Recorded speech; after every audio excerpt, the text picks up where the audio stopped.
I'm Gregory Correa of Harmonics, and right now, I'm in front of the legendary nightclub Frenchie's. Can you believe it? Through this door, Michael Jackson, Cold Blood, Tower of Power, Peak, U.S. Mail. There has been so many, Malo, so many great groups that have passed through this doorway. But we're going to be going to interview Bill Quarry and Bruce Tahsler.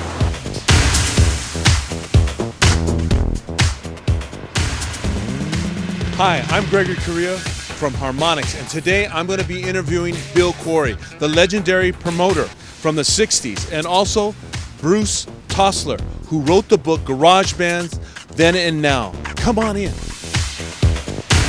We are right now on the spot at a very great place with the legendary Bill Quarry to my left, Bruce Tahsler on my right. All I have to say is there's so much information and so much rock history in this place right now that, I don't know how to really begin because there's so many stories. So I'm going to first pose the question. Bill, it's a pleasure and an honor to be here today with you. Thank you. I'm glad to have you here. And Bruce, of course, we're going to talk about your book and your longtime friendship with Bill. It's an honor to be here with you also. Great. Thanks for having us. Oh, God, you cannot believe to be on Harmonics and to have this greatness here. So I'm going to really get right into it. Bill, tell me a little bit how you really got into the rock business. It started out with the Haywood Recreation Department doing the teen dances there. And car club I was in, doing dances to get funds for the car club, and I just finally decided to do something for the kids that were out there that didn't have anything to go to when they were out of high school. So we started the Moose Club in Castro Valley in 1958, and I started the name Teens and 20s at that time. And Teens and 20s, so you started Teens and 20s. Who was the first person that you actually booked in the Moose Lodge? Was a band called, there was two groups. One was Jimmy Bedford, and the other one was Jimmy Cicero. So that was your first act?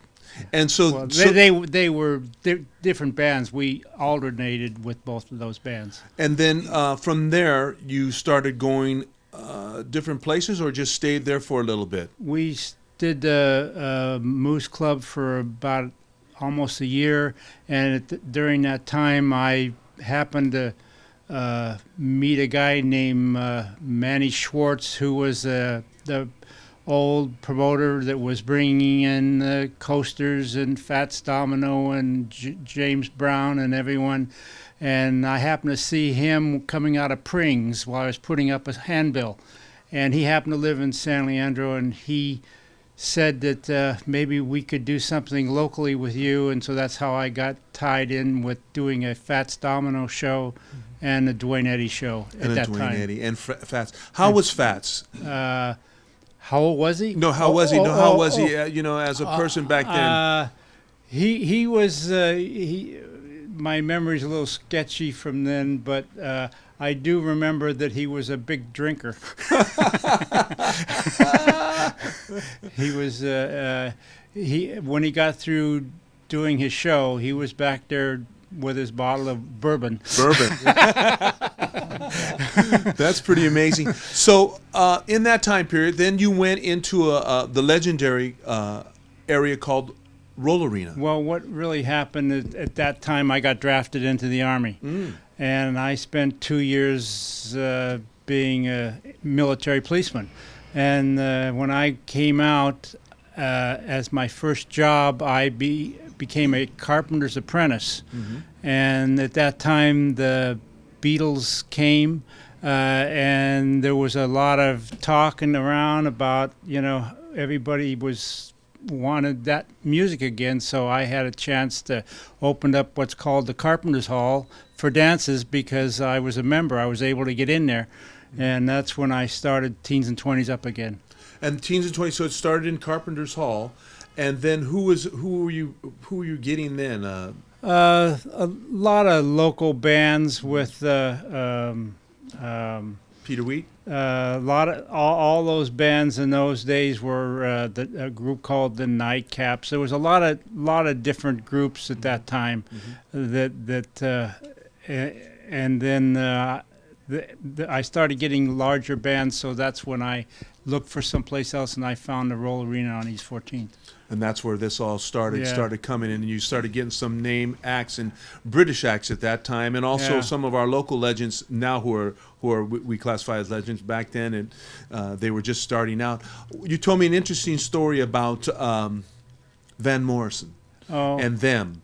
You were saying that he found somebody that became romantically linked. Yeah, he married her at the Roll Arena. But that was his first show in the United States, was the Roll Arena. Wow. So that was with their hit Gloria? Yes. Wow. That's incredible. That is incredible. We're going to switch a little bit. I'm going to ask Bruce about if he remembers anything about Probably Roll Arena. better than I will. Okay. Bruce, do you remember some of the things about in Roll Arena in some of the shows? Bill had 2 stages set up while one band was playing, another one was being set up. But Roll Arena was such a unique place because it gave us the opportunity, us kids who were just in little garage bands, the opportunity to stand next to our heroes. These bands, name bands we called them in the book, that made it. I mean, standing next to Van Morrison, had no idea how big he was going to be, how far the group them would go, but Van Morrison is a legend, a musical legend right now. Yes. But the rest of the band, Neil Diamond, there's just so many, and they're all listed in the book, but there's so many, and we would be standing and talking with these guys at the Roll Arena. Right. It was just an incredible opportunity for all of us. You know, you mentioned rock legends, and in your book, garage bands from the 60s then and now, and you're such a rock historian, and I respect you so much, what you and Bill have done for this community. You said Neil Diamond. Were you at that show? Or just No, I wasn't. You were at that, but you were at the show with them. No, I wasn't, Oh, you weren't at actually. that? Okay. In fact, when they were playing, my band was probably playing. Oh, I see. Both yes. of my bands, yeah, I Okay. had 2 bands at that So time. did you ever go, you obviously went in Roll Arena. Oh, yeah. Can you tell me a band that you've seen in Roll Arena that... Oh, my gosh. Was it, wasn't the Yardbirds? Was it the Yardbirds? With Jeff Beck and them? Yeah. They were there. I think it was the Yardbirds, but I can only recall maybe one band, a lot of garage bands, the place packed all the time. Always packed. Lines, and the lines, I believe, the evening that Van Morrison was playing there, I think, as Bill said earlier, went around the block, Yes. if I'm not mistaken. Yes, he did mention that the lines were big. You know, Bill, you did some things with a group they're iconic. You did a thing with the Doors and Jim Morrison, didn't you? A couple of things. I did a show with White Star Tuna at the Oakland Coliseum, where I think it was like 2 labels from a can of tuna and like $2 or $3. Do you see the Doors? Unbelievable. Now, was that, Bill? Was that in the height? Were they doing Light My Fire then? Or Yes, they were. That was. Yes. I remember them. I was sitting there watching the show myself, and he hypnotized me. He did. I started seeing the lights go dimmer as I was watching him. He was quite a showman. The Quite a Lizard showman. King. Yeah. Did you ever have any kind of introduction to Jim? Or Never did. Most of those people that worked, at least at that time, they wanted to be there by themselves. Van Morrison was the same way. He wanted to be somewhere by himself. So did I noticed that Jim Morrison went over himself. Years later, when I had Michael Jackson, we had to put a room down below at Frenchie's by himself. All those people wanted to be out of way of any people. That's kind of interesting. You know, I want to get that story. you produced Michael Jackson at Frenchie's, am I correct? That was when he just went solo. That was like 1980. It was a lot of years later. And how was that show? I remember seeing the after when people couldn't believe that Michael Jackson was actually performed on Mission Boulevard at Frenchie's, and because Frenchie's was you had such great groups there. But how was Michael received there that night, or can you recall? I did sit and talk to him for about 10 minutes downstairs where we had to keep him, and he just told me, I guess what he's told other people over the years, he was only comfortable on stage. Wow. And he autographed a picture for me, and he was really nice. And then they put him on the stage, and even at that time when he was by himself, he still had 4 or 5 bodyguards. Really? Even before he really became huge, wooed everybody, and then off he went. Now I'm gonna change over to Bruce again. Bruce, did you go into Frenchie's at all? We played at Frenchie's. My second band, the U.S. Mail, played there, and I'll never forget that night. We thought we had really made it that night, right? Because we had go-go dancers in cages on both sides of us, and we put on a good show. That was a good band, the U.S. Mail. But yeah, that was a very memorable night. I'm going to go follow up on that. I played also at Frenchie's, thanks to you. I met you when I was a young man, and that's what mesmerized me was the go-go dancers. Yeah. You go on stage, and all of a sudden these babes come up, and you just go, "Can I remember the lyric?" And or dancing to your music. Yes, dancing. It was kind of incredible, and that was sort of like if you played Frenchie's, you were on your way. Yeah. You talked about the U.S. Mail. How did you get that started? How did that come about? My first band was the Talisman, and we started that band in September of 1964. Wow. It was a good band. We had several personnel changes. And then Michael Fagry, our rhythm guitarist, left the band. A couple of other guys left the band. And Steve Finucchi, our drummer, and myself were left to rebuild.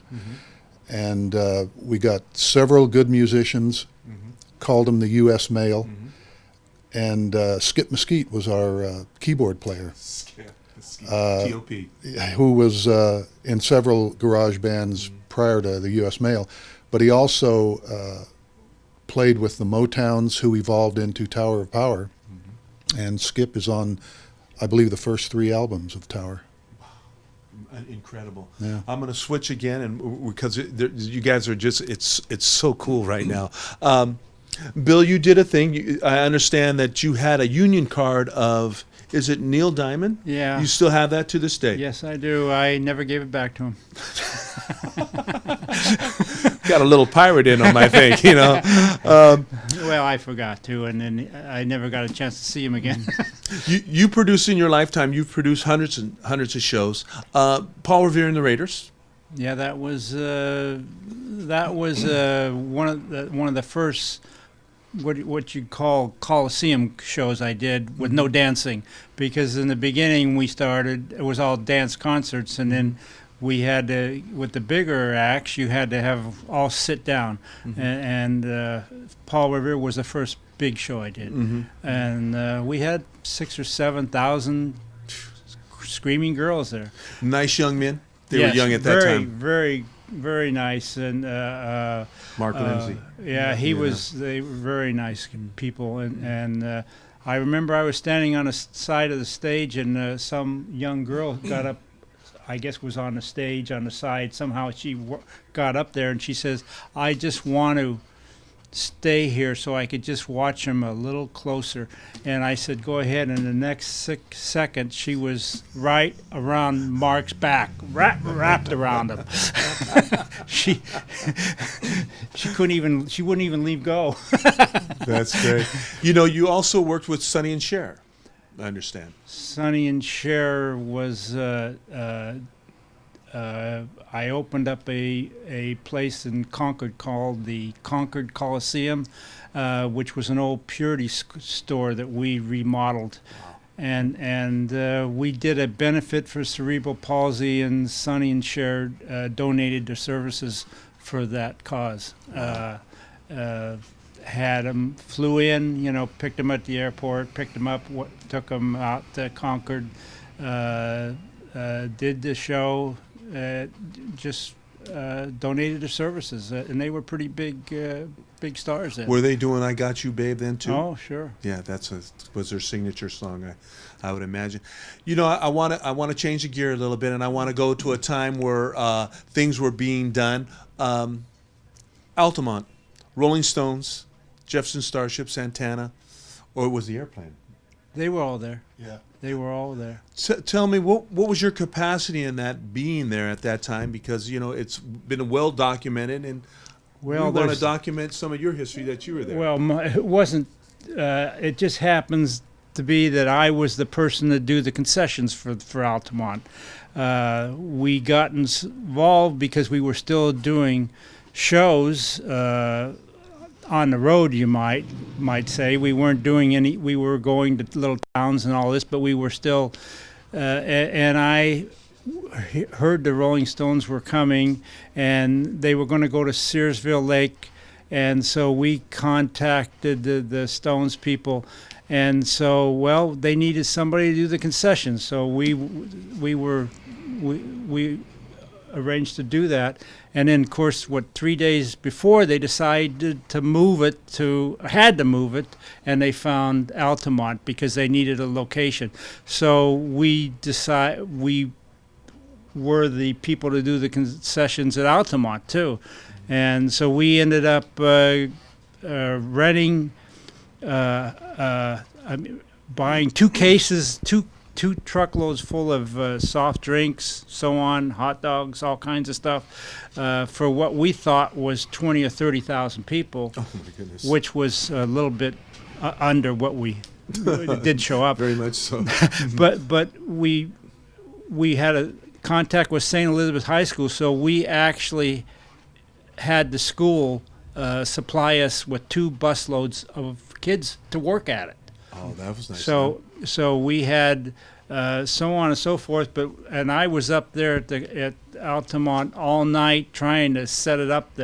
Sam Cutler, I think, was the manager of the Rolling Stones. He had a Lincoln Continental. He had me get inside the Continental, and he would drive me around the hills to find locations to put the concession stands. Oh my goodness! But as we were doing all this, people were arriving by thousands out around the grounds outside. It's a little hard for me to talk because I've had a stroke, and That's okay. That's okay. I get a little bit confused. You were in Altamont. But we were just trying to get the people on the stands, and we realized we couldn't do that, so we decided to open one big stand. And we had, I know the Hells Angels was a security at Altamont, but we had our own bikers for security ourselves because it wouldn't have worked no other way. So we ended up with one stand for, I think, it didn't work out for 200,000 people. 200,000, exactly. Do you remember anything about the concert at all? I mean, did you? I saw him coming and going, and I walked down a couple of times, but we were at the top of the hill. Mm-hmm. All these things were happening down at the bottom of the hill. We were down up above where they were coming and going. Mm-hmm. The Stones would fly in. They had helicopters going in and out. No, because nobody could get out of there or in without a helicopter. It stopped the freeways, and I was a young kid, and I remember it stopped the freeways. Bruce, do you remember anything about Altamont at all? Obviously it's a big name in rock history and all that, but do you remember any of that taking place? I didn't attend. I only remember the unfortunate circumstances that took place. Mm-hmm. But I do remember a story that Bill told me when they did have to move it from Sears Point over to Altamont. Helicopters you would see the helicopters flying over carrying the outhouses. I forgot about that. Taking the outhouses from Sears Point over to Altamont. Yeah. That's about all I remember of Altamont. Yeah. We're gonna change a little bit of a gear. We're gonna change a little gear right now. We're gonna talk about something that is very passionate to these two gentlemen. Both of these guys are very close friends. They started this book, and this is the first book, the first edition of Garage Bands from the 60s, Then and Now. And then a second edition that is now out, and it's called Garage Bands from the 60s, Then and Now, which was kind of incredible. And I'm going to really talk to Bruce about it. And Bruce, what made you inspire you to do this? Well, we all know what took place in San Francisco. Yes.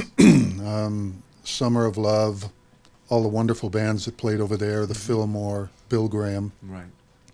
But not much has been documented as to what took place on this side of the bay. Right. And this was a melting pot of talent over here. Right. And a lot of these musicians use these garage bands as springboards in their career. Greg Raleigh played for William Penn and his pals. Greg was in Santana, lead vocalist at keyboards. Journey. Skip Mesquite, Journey. Skip Mesquite, who played with my band, went on to play with Cold Blood, Tower of Power.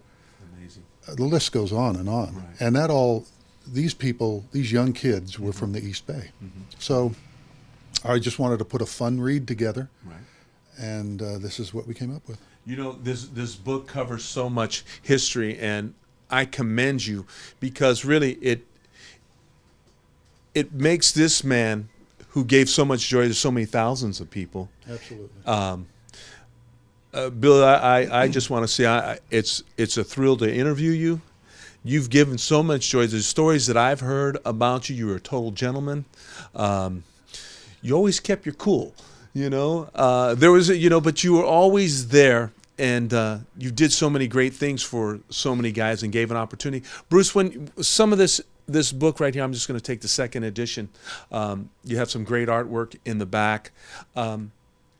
How long did it take you to do this? And I know you interviewed extensively a lot of people. How long did it actually take you to do this book, this research? I would say from start to finish, all the research, story writing, probably 6 years. 6 years. Yeah, probably 6 years. Unbelievable. Have a thing that's coming up, and we in Harmonics we want to get this on. You have a book signing that's coming in October 24th, 2010 at 2 p.m., and it's going to be at the Barnes & Nobles, am I correct? Correct. In Dublin. So for all our viewers who are watching this show today and in the preceding days, come on out to Barnes & Nobles. These two legendary people will be there hosting this book. It's a great book. There's some people even here that are in the book, but that's another story by itself. We look forward to having you. I want to thank you, Bruce, for being on my show. And I'd also like to thank you for being on my show also. It's an honor to get some history from you guys. And what always happens at my show, I like you guys to look at the camera and give everybody, all our lady fans, we got a lot of lady fans on Harmonics, give the ladies a big kiss. To your wives or your girlfriends or whoever, to your wife. And this is Gregory Correa with Bruce and Bill saying good night, God bless you, and have a pleasant evening.